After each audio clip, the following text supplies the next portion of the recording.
New York State has been and continues to be a prime terrorism target.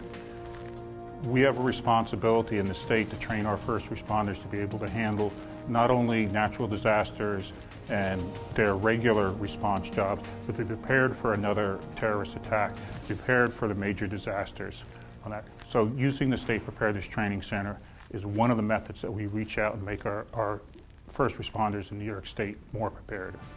The decision to develop the State Preparedness Training Center started around 2004, 2005. It was decided to locate it centrally in New York State in the western Mohawk Valley. It's about 4 or 5 miles off of the thruway, so it's easily accessible. A review of various sites from around the area determined that the former Oneida County Airport was being vacated. It was an ideal training facility. The use of the hangars, the use of the wide open spaces, the runways gave us lots of opportunity to develop an extensive training center utilizing different facilities, making it available for all the categories of first responders. New York State's Preparedness Training Center is a unique venue. For the last several years, there's been an appetite for first responders to be able to communicate, work together, and act like a team when they show up in an emergency. Whether they're being called for a 911 emergency or a terrorism event, the public expects that.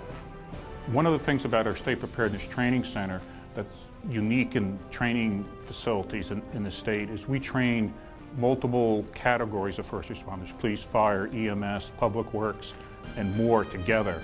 So we're not focused on just law enforcement or focused just on fire, but that whole first responder category training together and interacting. No other place in New York State allows the police, fire, and EMS emergency services to come together and work collaboratively in a training environment. It's a unique organization, it's a unique complex that's being built out here, and one of a kind as far as we know. The State Preparedness Training allows all of those disciplines to come together and work as a united force, which is exactly how they're going to respond in the field. Most of the courses that will be delivered here are going to be those involving scenario-based training, functional type training, where they try to integrate different emergency response groups together to in realistic scenario-based settings. We have 2 simulated hotels. We have a subterranean office complex. One of the hangars is being converted into a cityscape, into a facade of buildings, a place where officers can train and fire simunition materials, in other words, paintballs, etc. They don't have to worry about dirtying up someone's building. It's a place where they can train that safely and continue with training aspects that are constantly changing and evolving. One of the hangars that we have set up here, we have a scale model fashioned after a city called Roster Field. And we use this scale model in a couple different training classes that we have. One that's got a hotel in it, an airport, schools, basically a scale city where they set up where they would set up protective zones and protect against a scale model attack. There is a bus inside of this same hangar where the officers can train how to respond to incidents that occur on a bus. There are improvised breaching doors and other facilities where they can train how to get into doors.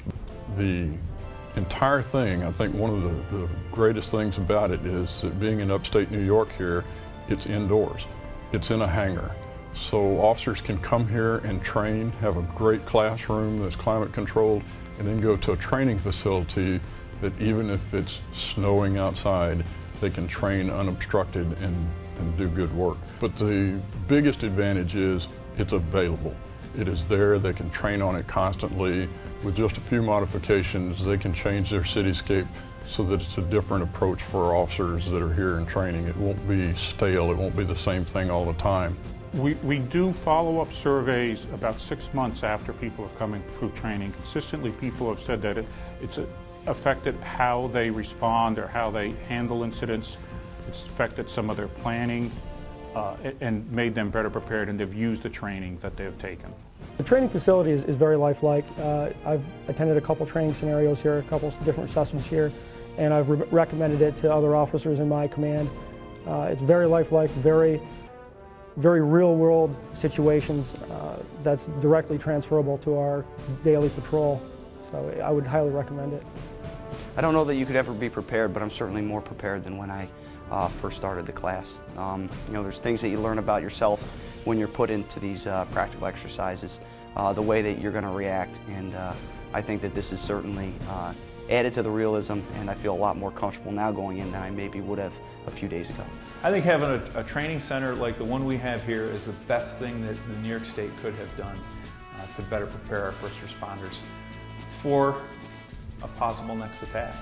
It's the best thing we could have done. I feel a lot safer being in New York State, knowing that we are conducting this training to better prepare our first responders for what could happen next, and we don't know what could happen.